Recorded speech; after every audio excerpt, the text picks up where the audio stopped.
This week at Lebanon we're talking about the fruit of the Spirit, gentleness. JD, we've got one more after this week. Exciting. That's right. The exciting conclusion coming next week. And it's self-control. So we're going to have to hold back here, pull the reins in, not be too excited.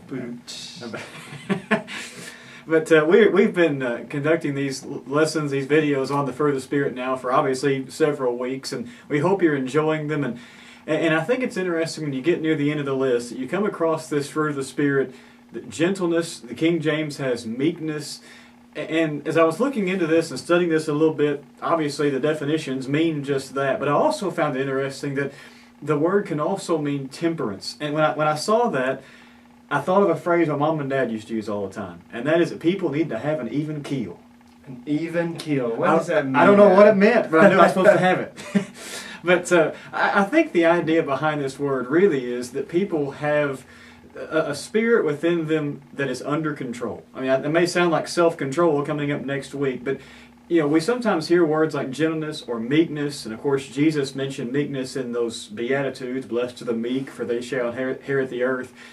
And we think of the idea that means that Christians are doormats. You know, that we just lay down, the world just runs over us, and well, that proves how faithful we are because we just let the world run over us. We don't have any resistance whatsoever or any fight in us or anything like that whatsoever. And that has nothing to do with what the word means. It has more to mean with the idea that within us there's a spirit of gentleness. Sometimes that means we stand up for some things. Sometimes that means we put forward some effort. Sometimes it means there is some fight in us. But it always means it's tempered. That's why I want to point out that definition of temperance. Mm-hmm. It's tempered with a spirit of gentleness. We're not doing it to show how aggressive we are. We're not doing it with a spirit of fight or those sorts of things. Right. We're doing all of those things, even sometimes getting fired up about some things with that spirit of gentleness, that inner spirit of gentleness. Yeah, I think about Wayne Gordon, what he said one time, I believe, going back to the Beatitudes. We were talking about our Bible camp this year, I guess it would be, was on the Beatitudes, and he said meekness was strength under control, or controlled strength, and that's exactly what you're saying. The even-keeledness of it makes me think of just balance, like when we want our cars to be balanced so that it's not drifting one way to the right or the left, and I think that says exactly what you're describing here right now. Is sometimes you're in a balanced position. Sometimes you display strength. Sometimes you give in. But that spirit of gentleness is when you know when to do which one of those things. Yeah, this past Sunday you were away speaking, and the sermon I was preaching was dealing with Ephesians chapter 2, really verses 1 through 3, talking about that description of sin that Paul gives there. And one of the things he talks about in that description, and as I was thinking about this coming up, I thought this fit in just perfectly, was he talks about how the course of this world, or the direction of this world, is of those who are filled with wrath.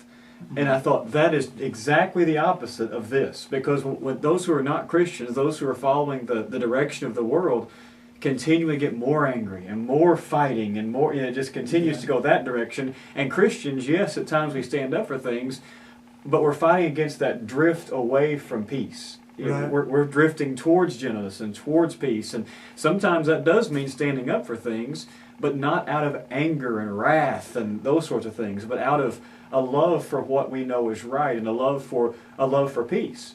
Yeah, that's really cool. That's cool. And so you have this picture of the Spirit being gentle. These are fruit of the Spirit. Mm-hmm. And some people then look at the Bible and say, well, this isn't a book that's gentle. This book has all this bad stuff in the Old Testament and everything. And then you come to Jesus. And you see the perfect example of what it means to be gentle. Here was a man who one time drove people out of the temple with a whip. Yeah. But why did he do it? Because of the ultimate peace it would bring if people would follow God's ways and God's laws. Why did Jesus stand up to the Pharisees and call them the names he called them and the descriptions he called them, and obviously do so out of anger? He didn't like what they were doing.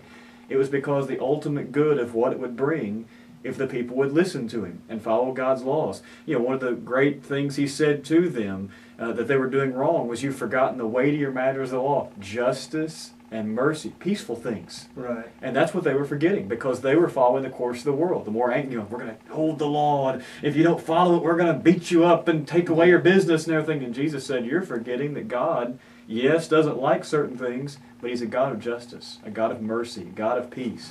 And that's what this really entails. Yeah, I like that. I was thinking of that concept of justice. When we try to defend something, it's for justice, not out of wrath or anger, just like you were saying. Maybe that will help us as Christians to make a stand when we need to make a stand, realizing that we're doing it out of love and out of justice. Yeah.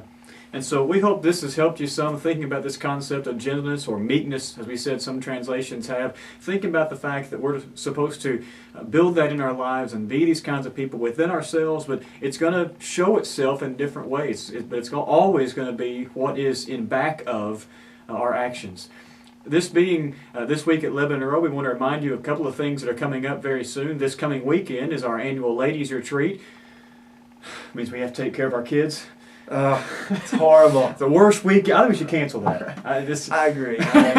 I'm sure the ladies wouldn't mind. No, not at all. But they always have a great time, and they're looking forward to that. And we hope many of our ladies are looking forward to attending that. The next weekend is our youth retreat. I'm sure you'll have more to say about that next week as we get near that. So this is retreat season, as we said around here. Lots of things going on, and we look forward to being a part of all of those things. And we hope you're enjoying these videos. Hope you can control yourself until we study self-control next week as we finish out the fruit of the Spirit. Until then, this is This Week at Lebanon Road.